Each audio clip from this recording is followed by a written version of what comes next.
Hi, Charlie from cookingsecretsformen.com, and we are continuing our series, Cooking with Milwaukee Community Leaders. And I'm very pleased today to have as my guest the president of the 2021 NBA champion Milwaukee Bucks, Peter Feigin. Peter? How are you? Thanks for coming, appreciate it. Kind of a busy day today, huh? It's a busy day. We've started the movement on a massive trade and a fun chapter for the organization that includes a player from the Portland Trail Blazers, and it hasn't been finalized, but my hope and bet is that we don't have to edit this out of the show, and there's some good news as we go forward. Well, we're very pleased about this. So we'll talk about the Bucks in just a minute. But we'll start with your early years, your growing up years. So you grew up in Manhattan, Upper East Side. Mm-hmm. Went to Brooklyn Heights school, high school in Brooklyn Heights. Right. Played basketball. Yes. And you played with your brother, right? Did. I have an identical twin brother. Ah, and you were a 1,000-point scorer. I was. I took a lot of shots. I was going to say, you got to jack up a lot of shots to be a 1,000-point scorer. And your point guard? Kind of both. Identical twins in the backcourt. We could interchange. Okay. Kind of change uniforms at halftime with foul trouble. We... And when you went to college at Franklin and Marshall in Lancaster, PA, played soccer there, captain of the soccer team. Yep. So that you're showing at early ages leadership abilities, point guard on the basketball team, and then captain of the soccer team. So talk about your early years and get us through to when you graduated from college. Yeah, I think, grew up with, the advantage of having two great parents who were professionals, and my mom was, one of the preeminent advertising executives in New York City, in the world, and as she went through life, and my dad had been in consumer products and cosmetics business. Mm-hmm. For our dinner tables were like osmosis, to learn business and to kind of understand. So that was a huge advantage to get in, and just had an affinity and loved kind of what business was. And business to me was kind of always about the marketing and sales and revenue generation, and having a lot of fun to get it. So had a really fun childhood. I have an older brother and my identical twin brother and my two parents. Went to high school in Brooklyn, went to college in Lancaster, had some great jobs, some really fun jobs. And every job I had, I kind of was like, oh my goodness, this is so cool. I could die now and be happy, whether I was at Six Flags theme parks, at Madison Square Garden, at Marquis Jet and NetJets, and really always took the opportunity and kind of in a diverse experience of just learning everything I could possibly learn about the world, and collecting really good people, and as the leadership comes in, always just had a real motivation to want to manage, to want to be in charge, mm-hmm. to understand about teams and building great people around you, and have a lot of fun. Okay. So you mentioned some of the places you've worked, very interesting places. You also worked for and with some interesting people, especially Warren Buffett. So talk about the time between college and where you got to where you came here in 2014 to be with the Bucks. Yeah, I would say just a really steep learning curve with unbelievable opportunities. I started at Six Flags theme parks and really kind of learned that business, which was entertainment retail, mm-hmm. And understood promotions and driving. Had an unbelievable opportunity to go to Madison Square Garden, where I ended up kind of running marketing, in what I would call kind of the epicenter and large market of sports entertainment. And then took a big chapter and went into private aviation. Which again was about branding a luxury good and really kind of running an operation in travel, and that kind of became a long 10+ year tenure where I finished kind of running the company as president. Really learned the operation side and how much I loved the kind of full operations of that. Went to McAndrews and Forbes and helped run a company called Deluxe Entertainment, which was another kind of interesting field of, think of all the post-production of television, movies, and commercials. And Deluxe really kind of aggregated all these companies of post-production, whether it was sound, color, special effects around the globe, to service movie studios and ad agencies and television studios, and kind of learn that. And then lo and behold, there became this unbelievable opportunity where a group of New York owners were looking to buy the Milwaukee Bucks, and at the time, two of the owners were actually parents of the school that my identical twin brother is the head of school at. Oh, really? So Where's that? Trevor Day School in New York City. Okay. So they had known them, and my brother suggested in a parent meeting, like, oh, you're going to go audit and go look at evaluating pro sports teams? Like, you should talk to my brother. He understands the P&L, and like, he wouldn't be one of your dorky actuary, hedge fund, private equity guys. He would be like someone who could. Apologies to all my dorky educational actuarial friends. Respect, total respect.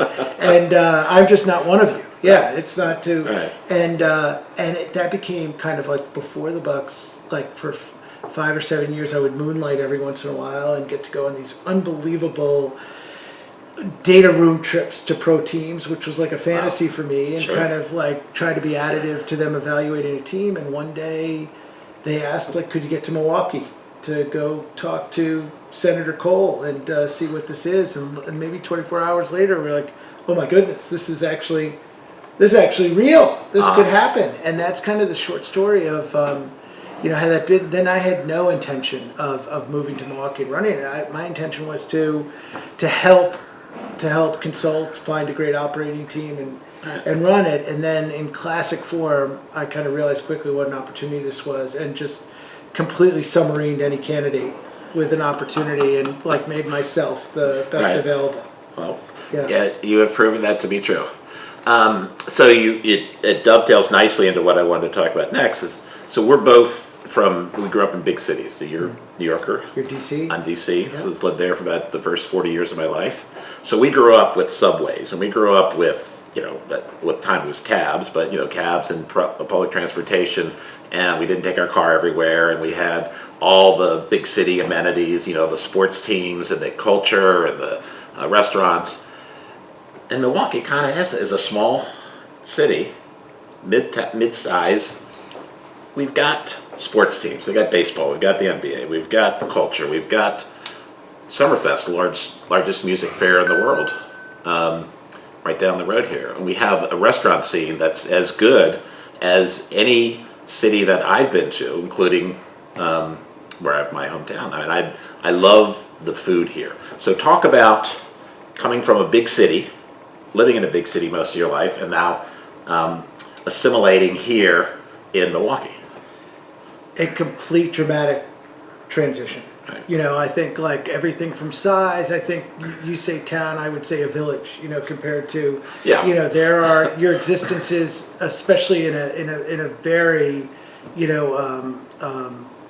prominent like social role in this town, that you will see the same people Right. over and over again. Like you talk about the restaurant scene. Yes, I mean the truth is you could probably get to every restaurant in Milwaukee. I hear you have, but we'll talk about that in a minute. You couldn't get to it, and I think it's kind of like taking the best out of both. Like I love the diversity, the volume, the energy, the never sleep of New York City, and then I've also learned to love like the livability. Right. The cost, Absolutely, sure. the ability like to get down. I mean, I sell this city every day now, Milwaukee. I want to be the city's like best marketer, and the ease of life is just so great. Like the sense of community. You talked a little bit about community, and just, like you talk about the impact of a pro sports team on a platform like we have. You couldn't do that in a big city. Right. You couldn't really affect change like you can in a city this size to get it in. So it's this unbelievable opportunity, but completely different. And my wife and I always kind of say to ourselves like, wow, what an unbelievable, how lucky we've been to really kind of experience really two dramatically different environments. Yeah, absolutely. I'm with you. We love it here. Been here for about 13 years now, and you mentioned the cost. DC is one of the more expensive places to live. Other than the cost, I'm not sure that I would move back. I love it here, and from everything that we've talked about, it's a great place to be.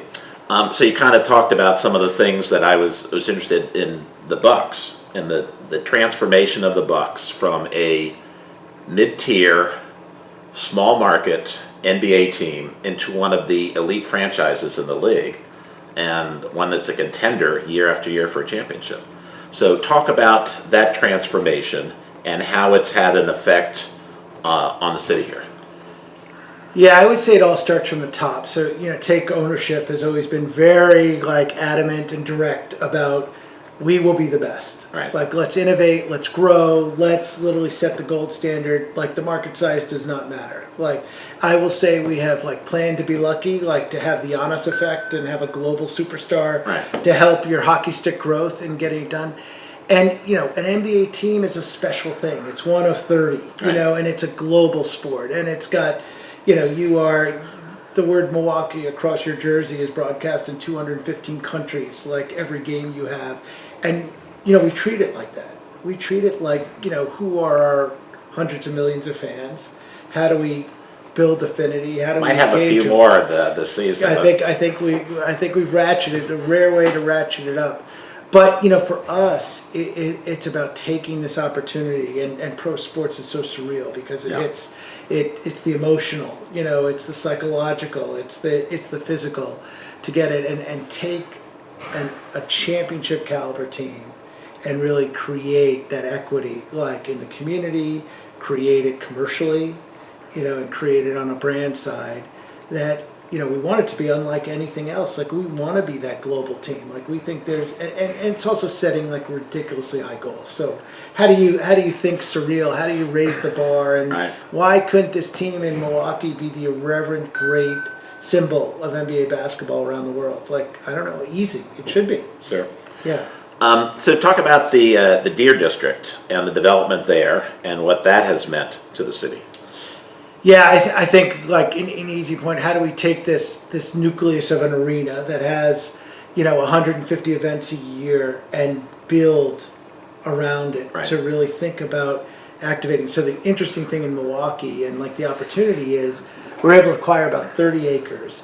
And there is no gathering space in the city of Milwaukee, at Mass. Right. There just isn't. It gave us this opportunity to fill of how do we become a destination, not just for sports fans or tourists, Right. but how can we become an event destination? How can we become a social and entertainment destination to do it? How do you build this up? And in final vision, a real vibrant neighborhood, and the incredible thing is the transformation. So you've lived here long enough to see, kind of what the brownfields of surface parking and kind Yes. of what this is. So to have this chance and this opportunity to develop kind of what was underdeveloped or not developed land in a major city in Milwaukee is just, so it's simple strategy, aggregate people, activate, and bring it alive. And it's kind of another strength of sports, Right. The brand and the strength of the Bucks helps accelerate that. Well, for those of you out there who don't know, the Deer District is an area around the FiServ Center, which has been open 5-6 years now. 5-year birthday. 5 this years. year. And during the championship run, especially the championship series against Phoenix, there were 60,000, 70,000 fans outside watching the game on a big screen TV in the Deer District, while there was sold out and 20,000 inside, and that's one of my more enduring memories of the championship season, is seeing that on TV. It was cool, but that doesn't happen without the development of the Deer District. Right. So that's great. So let's talk about the work in the community for the Bucks. Now, there's several players that have their own thing. I shouldn't say their own thing, but they're kind of out front. They're involved in things like affordable housing, reading, and education, and entrepreneurship, granting money to small disadvantaged businesses. And there's also the Bucks Foundation, and I think the Bucks Foundation is geared towards dealing with issues that the league has determined are important. It's social justice and equity and education and reading. So talk a little bit about the Bucks Foundation and how that has helped impact in the community. Yeah, I think we stand for something, number one. So we've got owners that feel like we've got this big responsibility as stewards of this brand that is really owned by the community. And what does it mean? So whether it's healthcare, whether it's education, whether it's social justice, what are we going to get involved in? How is it measurable? How can we affect change? Right. Like in a big, so we really treat it, kind of in a process. Who do we partner with in a big way to kind of affect change? So social justice for us is like, it's not simple, but for us it's about fairness and equality. How do we represent our players want to be a part of it? So we happen to have, a majority of African American males, that play, in NBA basketball. Like what's important to them because they're actually the extension of the brand. They are the brand and the assets to go. So we've been involved in recidivism, like in whether it's in Wisconsin state prisons. We've been involved in education and literacy with Brooke Lopez, and our long-term relationship with Freighter has extended way beyond like a sponsorship and really gotten into healthcare in like the disadvantaged areas. That reminds me. Do you know Wendell Willis? Very well. Wendell was on my show a long time ago. He's a good friend because I knew him from MPS. And when you said Freighter to the Bucks, I said, well, that's Wendell Willis. That's what he's doing. Right. So yeah, Wendell is a great guy, and I know he's been enjoying that relationship, and he's been threatening to have me over to his house to have barbecue. So I'll have to get back with him and get that taken care of. Take him up on it. Yeah. He's a good one. So you're a known foodie. I think I'm a known eater. I don't know if that's called a foodie. I'm definitely. Well, that's what I call myself. Yeah. I'm a professional eater and an amateur chef. But talk about some of your favorite places here. I've been told by more than one person that you have been to just about every restaurant, some more than a couple of times, and you can talk very eloquently on some of the better places. Let's talk about the ones that are not the high end, the ones that people can go to every day and say, yeah, that was a good meal. I'd go back there. Yeah, I mean, this is such a rich city, and I tell people, when they ask me where to go to lunch, I say, oh, that's easy. Like, go to Elsa's or the Mason Street Grill because there's never a bad meal. It's a 100%er. Like, there are very few 100%ers. Like in it and kind of variety of menu. When we talk about dinner, my wife and I are empty nesters, so like we love the opportunity to go and you talk about the high end of the birches or the carnivores and kind of what is like a special to listen, I spend a lot of my mornings at the counter at the cafe at the plaza. One of my favorite places. So Peter the cook there is like they're open at 7. Big guy. It's like a real breakfast place. And, to get it. I mean, I've probably like lived and Gino Calderone has fed me like a good portion of my existence here in Milwaukee. And you've got the Bartolotta groups, the Harbor House and what they do. They're really kind of in all these different genres. I say what do you like? How do you have? I could literally recommend kind of the best of the best, and they're just unbelievable experiences. And from the service to the food quality to the chefs we've got in this town. I mean, you talk about Iris and Loopy and Iris, and kind of what kind of like one of the new kind of arrivals on it, and like another restaurant that can compete with any restaurant in any city in the world. Not like not doing so. Yeah, I'm a big fan. I mean, and then like I would just have to say, probably for my own, when I'm alone and I have a day or do anything, I'm probably either ordering out or at the bar at Safaro's, like having a pizza. So, that's kind of like if I had heaven, it would be like eating a pizza myself, and at the bar watching like whatever game they've got on. I coached Michael Severo on baseball. God, he's got to be in college or out by now. That was one of my favorite places. All right, so we call this serious people with serious jobs having a little fun. So we're going to have a little fun today. We're going to do some cooking. I think we kind of landed on making a dish from the menu of the Mecca, which is in the Deer District, as we've already talked about. And I've had it. So it's a very simple meal. We're going to put it together. I'm assuming you've had it. I've made it. I've had it. Oh, you've made it. My son worked at the Cluckery. Oh, did he? I'm very vested in our Cluckery business. That's ordery. We make. Well, I'm going to have you do it. I'm just going to watch. We make we make the Cluckery and the Mecca chicken in the arena as well. If nobody's aware, chicken is by far the largest consumed concession in the world these days. Yes. Like chicken owns the world. So I am consumed by the quality and how good our chicken is, because it usually equates to a large portion of consumer happiness and fan appreciation. So. All right, well, we've done a little bit of prep work, so give us a minute to set up, and then we're going to marinate the chicken. We're going to make the Mecca sauce, which goes on the chicken sandwich, and then we're going to fry them, and then we're going to, I guess we have to eat them. I haven't eaten, so I'm definitely going to eat them. Oh, there we go. Yes. That's what I like to hear. My lunch was about that big, so we're both in good. All right, so give us a minute. We'll be right back. All right, so I want you to check out Peter's chef's coat with his name and the Bucks logo on it. That's pretty cool. So, Peter, let me give you an apron. We give all our guests an apron. You come out, you take time out of your day, especially on a very busy day like today. You can make some good food, and then you get an apron. That's the way it goes. All right, so we're just going to marinate the chicken. It's very simple. They're chicken tenders that we're using. Just open this up, and we're going to put the marinade in there. So it's a buttermilk marinade. So that's a cup of buttermilk. Put that in.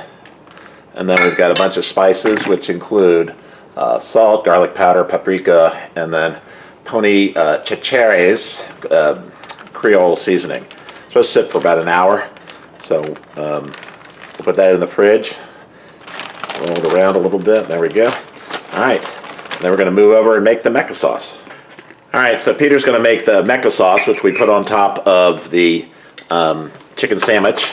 So we'll put it all in the blender? Yeah, we'll put it all in the blender and blend it up. So we've got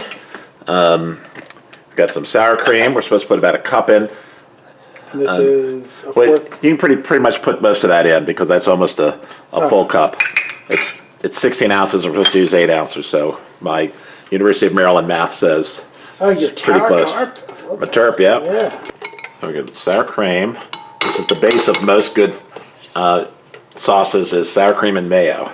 Okay. So there's the mayo down here. Mayo. We got about 3/4 of a cup of mayonnaise. Got 3 chipotle peppers. Toss them in with the juice. There we go. And then we got a spice blend. That's a combination of, we'll have everything in the description, but garlic powder, onion powder, salt, and dill. And that's going to go in. All right. And a little lime juice. And we squeeze a little lime juice in. There we go. And we'll blend it up. Any preference on the button? Nah. Okay. Whatever gets it. All right. Good? Yeah, just pour it in that Sure. that very expensive Yes. Waterford bowl that's cut glass. Probably got it at Target for $3. So this is our Mecca sauce. We're drizzle this on top of the chicken sandwich. And now we're gonna fry the tenders. All right, now Peter's gonna bread the chicken, so we're gonna put together the breading, that's a 1.5 cups of flour. And then we've got a bunch of spices and baking powder, and then that's about a cup of panko breadcrumbs. So we're gonna use a fork to kind of stir that around and get it where we want, and then we're gonna start breading the chicken. So that'll be our base. So that's about 3 tablespoons of buttermilk, and do the same thing with the fork. Just kind of gets a little clumpy here and there to have the oil bead at arm's length. All right. Oh, I can do this because I get them all over my fingers. Ready? Yep. All right. Big dip. All right, here we go. Very exciting. Baby, come on. There we go. Oops. Everybody in the pool. A little messy, but Do we have to flip these? yeah, we should. Nice and crispy. Look at that one. Like a little pan here with a stainless steel strip, so once we turn them and take them off, we'll just put them on that. All right, so we're gonna continue frying these, and then we're gonna move on. We have some buns over here to toast, because the Mecca serves toasted buns with the Cluckery Chicken Sandwich. So we'll be back to finish that up. All right, so here's the chicken. So we're gonna get ready to put those, Peter with his Vanna White impression. So we're gonna toast some buns, and then we're gonna put the sandwiches together, and we're gonna sit down and eat. All right, here we are. This is the Cluckery Chicken Sandwich from the Mecca, served with a little bit of coleslaw. And so Peter, tell us, we got Mecca sauce. We got the slaw, we've got some pickles to take just that perfect sour and salt mixture in. The chicken tenders are cooked perfectly. The buns are toasted, a little smidge of butter. This is ready. All right. Yep, well, nothing left to do. Oh, and here's the Mecca sauce, in case we need extra, which I may. All right, time for a bite. This is a big old sandwich.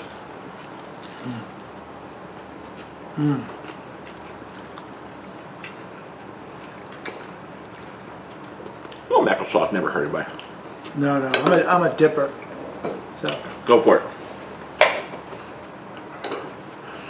Well, while we digest our sandwiches, I really have to thank Peter, because this was truly a very busy day in his work life, and for him to take time out and come here and hang out and make some sandwiches and talk about his background and the Bucks and the work in the community. So it's really very nice of you, and I really do appreciate that. So oh my God, the best. So much fun. You have the greatest reputation. Everybody said this would be a no-brainer and really fun. Yes, no tough questions. And like I got to eat Right. one of my favorite meals. So Well, that's yeah, we won. I appreciate that. This is an easy thing for me to do, because people worry about the food. Food always takes care of itself. It's talking to people about the work in the community and their backgrounds and how we got from, growing up on the east side, Upper East Side of New York, to making a medium-sized, middle-of-the-road NBA team into a perennial contender. So I'm very pleased that you're here today, of all days. So thanks so much. So we're gonna have a few more bites. Come here.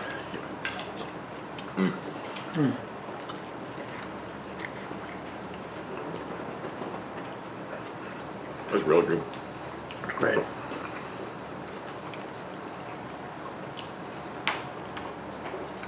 I think I got some Mecca sauce on my lip there. It's good to have a screen. You can see the sauce. I would have it on for hours. So, thanks again for all your support. Please like and subscribe. This series, Cooking with Community Leaders, is an important one for me, because I get to meet and talk with people who are leaders in the community, both some on a high level, and we have a lot of people down at the grassroots level who are affecting change on a daily basis. So, really appreciate everyone's time here, and I always appreciate getting a good meal. So, thanks again, Peter. Appreciate it. And as always, thanks for watching. Go Bucks! Absolutely, go Bucks. In a process way, and who do we partner with in a big way to That's an edit, by the way. that's an edit, yeah. So I can who do we